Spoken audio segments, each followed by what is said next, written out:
Karima, la dernière entrevue qu'on vient de réaliser avec Richard Bergevin, des syndicats d'enseignement du Québec a fait beaucoup réagir. Il y a sans doute des gens qui nous écoutent d'ailleurs, qui ont été enseignants, qui ont quitté. On parle de 2000 personnes en 2024-2025 qui ont quitté. Là, à peu près les 2 tiers sont retournés dans le service, dans le réseau d'éducation en changeant par exemple de centre de service scolaire. Si vous avez quitté définitivement, là, si vous êtes parti, on aimerait ça savoir pourquoi. Parce que depuis des années, et c'est un peu de la faute des syndicats d'ailleurs, Karima, on pense que c'est une question d'argent. Parce que quand il y a des négociations collectives, ben, c'est la question de l'argent qui, des fois, fait débloquer le tout. Même si, au départ, les syndicats disent quoi? Ben non, on n'est pas là on n'est pas dans la rue pour l'argent, on est dans la rue pour les Il y a eu quand même une augmentation aussi. Là. Oui. Je veux dire, il y a eu des compensations ou des mises à niveau. Donc, il y a eu quand même de l'argent qui a été déployé dans le secteur aussi pour améliorer la condition des enseignants. Donc, ça a quand même été fait. Oui, mais c'est juste ça tend à démontrer quelque chose qui n'est pas vrai. Ça tend à démontrer que on pourrait donner 5 000 $ de plus aux profs, puis ils accepteraient de travailler dans ces conditions-là. Ben, c'est-à-dire qu'ils accepteraient 2-3 mois de plus, puis après, ils retourneraient à demander autre chose. La vérité, c'est que quand tu as une classe au Québec, tu n'as rien dans un tiroir, il n'y a plus rien. Les affaires sont toutes brisées, il n'y a plus de dictionnaire, les bibliothèques sont vides, et surtout, on en a parlé longuement, le profil des élèves. C'est difficile, honnêtement, de voir un sens à ce que tu fais. Devant toi, tu as 30 élèves, tu en as 12 qui ont des problèmes différents, tu en as 14 qui sont normaux, il y en a 6 qui sont jamais là. Puis à la fin de l'année, honnêtement, c'est juste Monsieur Lazare. C'est Monsieur Lazare à chaque fois. On se rappelle du film Monsieur Lazare, des classes pas possibles. Ça marche 1 année, 2 ans, 3 ans, mais tu peux pas traîner et faire une carrière au grand complet comme ça.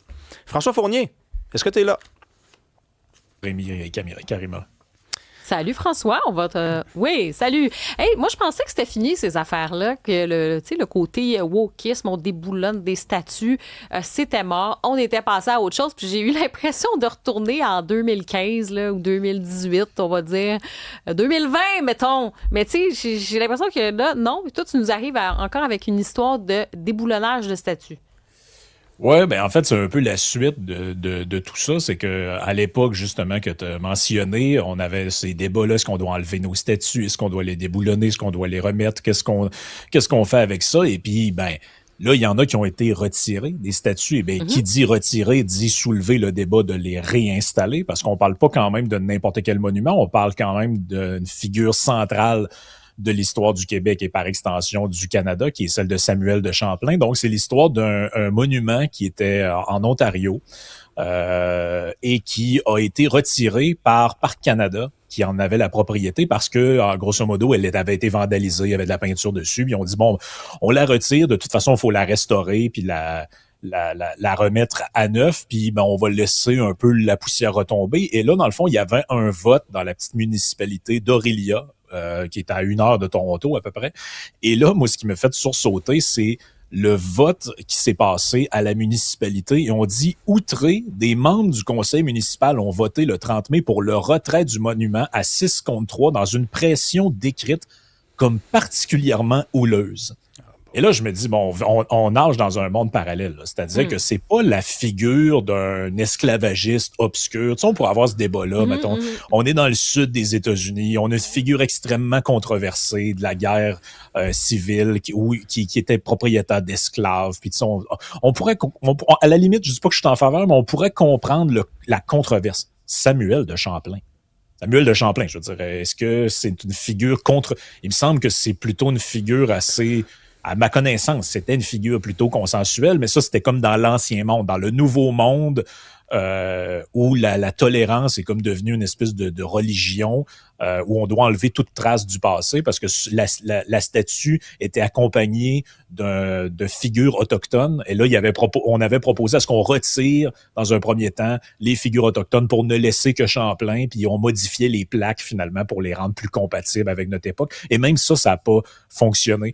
Et ce que je trouve le plus hypocrite dans tout ça, c'est que depuis l'arrivée de M. Carney, depuis la guerre tarifaire avec les États-Unis, on s'est comme fait à croire que le Canada avait renouvelé avec une forme de patriotisme. Hein. On chante les hymnes nationaux lors des matchs de sport, on crie « elbows up », on se roule dans le sirop d'érable. Mais finalement, ce qu'on a fini par comprendre, c'est que tout ça n'était qu'une façade, parce que lorsqu'il est le temps d'honorer les pères fondateurs ou les figures importantes de notre histoire, on n'est pas sorti du prisme trudeauiste de on jette les statues à terre et on fait table rase du passé. Oui, on est en plein de ce qu'on appelle le wokisme. Là. Je suis désolée, il y a des gens que ça irrite un peu les tympans quand on parle du terme, mais c'est ça.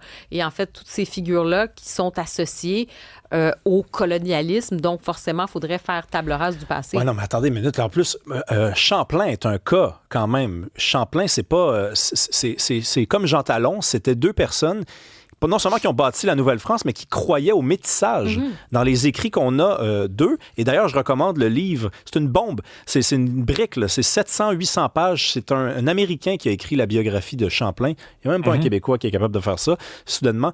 Donc, 700 pages, David Hackett Fisher. On apprend quoi là-dedans? C'est que Champlain, il croyait au métissage, il croyait aux alliances. Il a sauvé d'ailleurs des nations autochtones de la famine quand il est arrivé ici. C'était un homme qui croyait à l'idée même de bâtir un pays avec tous ces gens-là comme ça. Il est derrière, d'ailleurs, la tabagie de Tadoussac en 1603. Mais est-ce que, François, ces gens-là le savent? Moi, je pense qu'on est dans l'ignorance dans la plupart des cas, crasse, j'oserais même dire. C'est-à-dire que est-ce que les gens savent même qu'ils veulent mettre à bas un personnage aussi important que ça? J'en suis pas convaincu, honnêtement. Tout ce qu'ils ont vu, c'est il y a quelqu'un, ça a l'air d'être un colon blanc, qui est entouré de figures autochtones présentées de manière un peu rétrograde. Bon, on comprend que le monument date de 1925. Évidemment qu'il n'a pas été écrit selon les codes normatifs de 2026 avec la novlangue puis la microsensibilité. Mais savez-vous quoi? Vous prenez n'importe quel classique de la littérature, on va y mettre au pilori rendu là, parce que, je veux dire, allez voir ce que Voltaire disait des Noirs, des Juifs, de tout ce que vous voulez. C'était comme ça les normes à cette époque-là. On peut pas revisiter. Je pense que c'est ça le gros problème de cette vision du monde-là, c'est que le passé ne peut qu'exister que selon les codes du présent, mais par définition, c'est un anachronisme et une impossibilité technique, ça ne peut pas exister. Parlons des codes du présent. On va parler de l'aide médicale à mourir. Vous savez, pendant l'année, je suis beaucoup à Paris, je suis beaucoup en France et eux, ils sont là-dedans dans ces débats. Tu sais, nous, c'est passé depuis des années et des années. Là-bas, sont sur les débats encore là-dessus, débats philosophiques, puis comment on y va. Puis il y a comme quelque chose d'horrifiant de se dire, de point de vue extérieur là, de France, de dire, mon Dieu, ah oui, au Québec, ils sont les champions de l'aide médicale à mourir. Comment se fait-il? Eux, ça leur fait peur de voir ça, de se dire que finalement, on a ce record-là. Puis qu'est-ce que ça nous dit de la société? Oui, d'avoir le choix, c'est une chose, mais comment se fait-il qu'il y en a, disons, un nombre aussi considérable? Est-ce que c'est parce qu'il n'y a pas assez de soins palliatifs? Est-ce que parce que finalement, la valeur de la vie, on la perçoit différemment? Donc, toi, tu veux nous parler peut-être même de cette idée d'élargissement. Tu sais, ça avait été dans le débat d'élargir sur les personnes qui souffrent de problèmes de santé mentale. Là, on en est où là-dessus? Bien, c'est intéressant que la France ait ce débat-là, puis j'espère qu'ils l'auront intelligemment si c'est encore possible à notre époque, parce que quand on l'a eu au Québec puis au Canada, ceux qui soulevaient l'hypothèse, puis c'était le cas d'ailleurs d'un ancien professeur à moi à l'Université Laval, M. Deconinck, qui est décédé aujourd'hui, lui, son point, c'était de dire que si on met pas des balises claires, on va forcément finir par arriver à un élargissement à toutes sortes d'autres conditions, puis ça va déraper. Donc, au départ, on disait que c'était pour les gens qui sont condamnés, finalement, qui sont dans leurs derniers jours et vivent dans d'atroces souffrances. Et aujourd'hui, là, on voudrait étendre ça à toutes sortes de maladies. Par exemple, l'Alzheimer. Bon, évidemment, vous êtes condamné. Quand vous avez l'Alzheimer, vous allez éventuellement en mourir, mais c'est pas non plus une maladie qui amène à court terme dans d'atroces souffrances. Et là, on a élargi même jusqu'à la question de la santé mentale. Et là, il y a un comité, en fait, de 44 témoins qui a déposé au-dessus de 32 mémoires à la Chambre des communes à Ottawa qui recommande au gouvernement de suspendre indéfiniment cette question-là parce qu'il n'y a pas de consensus au niveau des spécialistes et il n'y a pas non plus de consensus dans la population là-dessus. Donc là-dessus, le Québec aussi s'est rangé du côté. On a mis un peu le pied sur le frein là-dessus.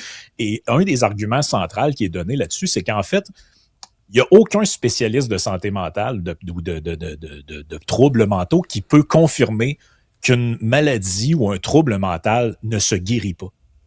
Donc, c'est ça le nœud de l'histoire, c'est que en réalité, quelqu'un qui souffre de troubles bipolaires, schizophrénie, dépression, tout ça, avec ce qu'on dit dans l'article notamment du National Post, mais Globe and Mail en parle aussi ce matin, c'est qu'avec un bon traitement, avec une bonne médication, tous ces troubles-là sont théoriquement contrôlables et une personne peut vivre une vie décente avec la bonne médication, le bon suivi. Donc, ce n'est pas vrai qu'on peut classer ces troubles-là parmi des maladies qui sont incurables et dont on pourrait demander de terminer sa vie parce qu'en fait, personne ne peut rien pour nous. Donc, c'est là un peu la ligne qui est tracée. Puis eux vont même pas dans les aspects moraux où nous, on pourrait aller. Là. C'est-à-dire que moi, je pense qu'à un moment donné, cette question-là commence à déraper parce qu'on le voit, qu'on veut étendre ça à toutes sortes de sphères de la vie. Et à un moment donné, on dirait qu'on va finir par se dire que la vie en soi est une forme de maladie. Hein, parce que quand on naît, on sait qu'on va mourir un jour. Puis il y a toutes sortes d'épreuves qui arrivent, il y a toutes sortes de difficultés. Si on commence à élargir ça à tout, il y a comme pas de fin.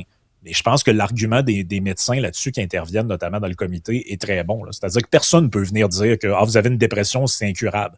Il n'y a personne qui peut affirmer ça. Non. C'est théoriquement curable ou contrôlable. Mais moi, le problème que j'ai, François et Karima, c'est au début, on nous disait on va mettre une ligne, on ne la dépassera pas, il y a un consensus, on l'a dépassé la ligne. Et dès les premiers débats, il y avait même des gens qui disaient, des gens qui étaient opposés là, à l'aide médicale à mourir, qui disaient, c'est quoi, dans 10 ans, on va permettre aux itinérants de demander l'aide médicale à mourir? 10 ans plus tard, j'ai l'impression que c'est peut-être la prochaine étape. C'est-à-dire qu'on a déjà franchi un autre pas et rien n'indique qu'on n'en franchira pas un autre et un autre et un autre. Je rappelle quand même ce qu'on s'était dit au début, il y a une ligne à ne pas franchir. Mm-hmm. Puis on a eu la même question, la même exacte situation avec la légalisation du cannabis. Je ne sais pas si vous vous rappelez, mais les opposants à ça, qu'on présentait un peu comme des cinglés au départ, nous disaient, écoutez, ça va commencer par ça, puis à un moment donné, on va déraper sur autre chose.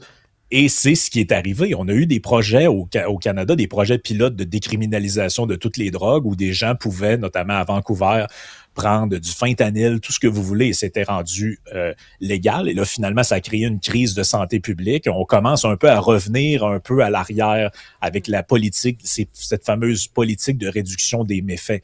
Donc, c'est un peu dangereux le jeu qu'on joue avec ces questions-là, parce que si on dit dès le départ, comme Rémi le dit, qu'on a une ligne à ne pas franchir, puis on garde le consensus sur cette question-là, mais que la première chose qu'on fait, c'est dépasser la ligne et repousser toujours les limites de ce qui est acceptable, à un moment donné, les gens vont devenir extrêmement méfiants sur des changements de société. Ils vont se dire, non, là, vous nous dites ça, mais c'est parce que dans 2-3 ans, vous voulez faire autre chose. Là. Complètement. En tout cas, François Fournier, merci beaucoup, puis on se reparle demain. Merci. Merci beaucoup.